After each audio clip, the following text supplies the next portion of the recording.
Hello friends, রাজা pigeons লফটের চ্যানেলে আপনাদের সবাইকে অনেক অনেক স্বাগত। আশা করি আপনারা ভালো আছেন, সুস্থ আছেন এবং আপনাদের পায়রারাও ভালো আছে, সুস্থ আছে। তো বন্ধুরা, আমি অলরেডি 11 নম্বর পার্ট আপলোড করে দিয়েছি।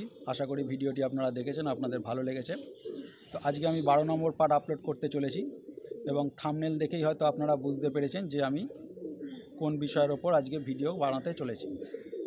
তো ভিডিওটা শুরু করার আগে একটা কথা বলি, যে সকল বন্ধুরা এখনও পর্যন্ত আমার চ্যানেলটি সাবস্ক্রাইব করেননি, ভিডিওটি নতুন দেখছেন, তারা চ্যানেলটি অবশ্যই সাবস্ক্রাইব করে দেবেন, যাতে আগামী দিনে আরও নতুন নতুন এরকম ভিডিও সহজেই আপনাদের নোটিফিকেশানে চলে আসে। তো বন্ধুরা, গত বছর আপনারা দেখেছেন যে কলকাতায় একটা অ্যাভারেজ টেম্পারেচার প্রায় 39, 40, 41 অবধি উঠেছিল। তো কলকাতায় গত বছর লু চলেছে, আপনারা সবাই জানেন। এতে অনেকের পায়রা ক্ষতিগ্রস্ত হয়েছে, পায়রা শুকা রোগ লেগে মারা গেছে। তো এই বছর যাতে সেটা না হয়, তার জন্য আমি একটি ছোট্ট কার্যকরী টিপস আমি আপনাদের সঙ্গে শেয়ার করছি। তো বন্ধুরা, আপনারা সপ্তাহে 2 দিন আপনাদের পায়রাদেরকে ওড়াবেন। এক হচ্ছে বুধবার আর এক হচ্ছে রবিবার। বাকি দিন আপনাদের পায়রা রেস্টে থাকবে। কিন্তু যখন পায়রা রেস্টে থাকবে তখন আপনাদের পায়রাকে রোদে দিতে হবে। কেউ আপনারা 2 ঘন্টা রোদে দিতে পারেন, কেউ আপনারা 3 ঘন্টা রোদে দিতে পারেন, কেউ 4 ঘন্টা রোদে দিতে পারেন। যতটা রোদ পায়রাকে আপনারা সহাতে পারবেন, পায়রা তত রোদে ফ্লাই করতে তাদের সুবিধা হবে। তো এবার বলি যে আপনারা যে পায়রাকে রোদে দেবেন, রোদের তো একটা টেম্পার আছে। তো আপনারা নিশ্চয়ই পায়রাদেরকে জল দিয়ে রোদে দেবেন, কিন্তু জল দিয়ে রোদে দেওয়ার পরেও পায়রাদের শরীরে জলের ঘাটতি হয়। প্রচণ্ড যখন রোদের তাপ বেড়ে যায়, তখন পায়রাদের শরীরের জল তাড়াতাড়ি শুকিয়ে যায় এবং পায়রাদের শরীর প্রচণ্ড গরম হয়ে যায়। এক্ষেত্রে কী হয়, পায়রারা ঝিমিয়ে পড়ে, খাওয়া দাওয়া ছেড়ে দেয়, পায়রাদের বুকের হাড় বেরিয়ে যায়।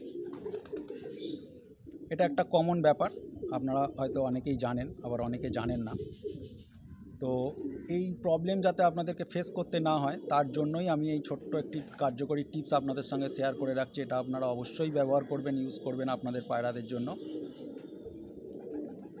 তো বন্ধুরা, এইটা যেটা দেখছেন, এটা হচ্ছে পেঁয়াজ। আপনারা সবাই চেনেন, এটা হচ্ছে পেঁয়াজ। যেদিন আপনারা আপনাদের পায়রাদেরকে ওড়াবেন না, যেদিন আপনাদের পায়রারা রেস্টে থাকবে, সেদিন তো আপনারা পায়রাদেরকে রোদে দেবেন। তো আপনারা পায়রাদেরকে কিভাবে রোদে দেবেন সেই প্রসেসটাই আমি আপনাদেরকে বলে দিচ্ছি। এই যে পেঁয়াজটা, এটাকে আপনারা 4 টুকরো করে নেবেন। 4 টুকরো করে নেবেন। 4 টুকরো করে 1 টুকরো আপনারা সরু সরু করে কেটে নেবেন। কেটে নিয়ে 1 লিটার জলে আপনারা সেই টুকরোটা মিশিয়ে দেবেন। মিশিয়ে দিয়ে 3 ঘন্টা ভিজিয়ে রেখে দেবেন। সেটাকে একটা ঢাকা দিয়ে 3 ঘন্টা সেই জলটাকে রেখে দেবেন।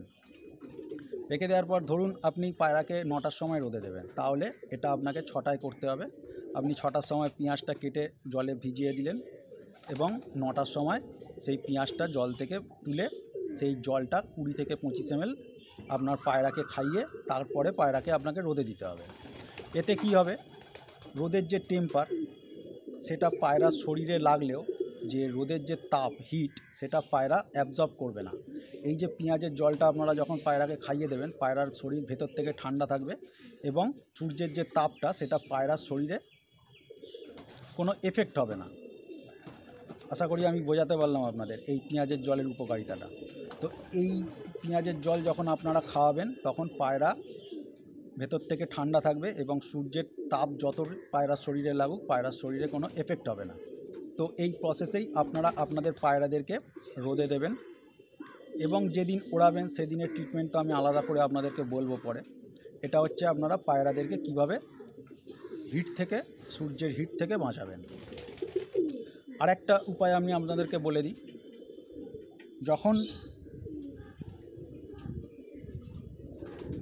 যখন টেম্পারেচার 37, 38, 39-এ চলে যাবে, তখন আপনারা দেখুন, এই যে আমি করে রেখেছি, এই যে সুতো দিয়ে ভালো করে দেখে রাখুন, এইভাবে আপনারা পেঁয়াজ করে নেবেন। 4টে পেঁয়াজ বেঁধে নেবেন, এইভাবে দড়ি দিয়ে সুতো দিয়ে বেঁধে নেবেন। দেখুন ভালো করে এইভাবে পেঁয়াজটা বেঁধে নেবেন। বেঁধে নেওয়ার পর আপনাদের যে লফট আছে, লফটের 4 কোণে 4টে এইভাবে বেঁধে ঝুলিয়ে দেবেন।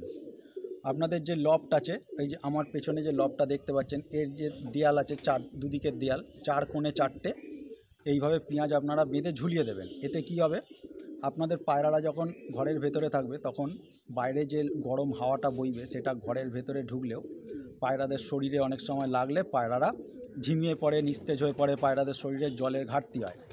তো আপনারা যদি এইভাবে পেঁয়াজগুলো ঘরের চারিদিকে 4টে কোণে 4টে ঝুলিয়ে রাখেন, সেক্ষেত্রে গরম হাওয়া ঘরে ঢোকার আগেই এই পেঁয়াজ সেই তাপটাকে শুষে নেবে, সেই তাপটাকে শোষণ করে নেবে। এতে কি হবে, আপনাদের পায়রারা গরম হাওয়া বা লু যাই বলুন না কেন সেটা থেকে আপনাদের পায়রারা সুরক্ষিত থাকবে। তো এটা হচ্ছে পেঁয়াজের খুব বড় একটি গুণ সামার ট্রিটমেন্টের। তো আমি যে ট্রিটমেন্টটা বললাম এই পেঁয়াজ নিয়ে, আপনারা এটা অবশ্যই করবেন, কারণ এর ওপরেই নির্ভর করবে আপনাদের পায়রারা গরমকালে কতটা সুস্থ থাকবে, কতটা ভালো থাকবে এবং সূর্যের তাপ থেকে কতটা রক্ষা পাবে। তো এই প্রসেসটা আপনারা অবলম্বন করবেন, আপনাদের পায়রারা 100% গ্যারেন্টি দিচ্ছি কোনো রকম সূর্যের তাপ বলুন, লু বলুন, গরম হাওয়া বলুন, সেটা থেকে আপনাদের পায়রারা সম্পূর্ণ সুস্থ থাকবে, সম্পূর্ণ মুক্ত থাকবে। তো এই প্রসেসেই আপনারা আপনাদের পায়রাদেরকে পেঁয়াজের জলটা খাওয়াবেন এবং রোদে দেবেন এবং আপনার লফটের চারদিকে 4 কোণে 4টে পেঁয়াজ এইভাবে ঝুলিয়ে দেবেন, আমি যেভাবে দেখালাম। তো এটাই ছিল আজকের মূল বিষয়।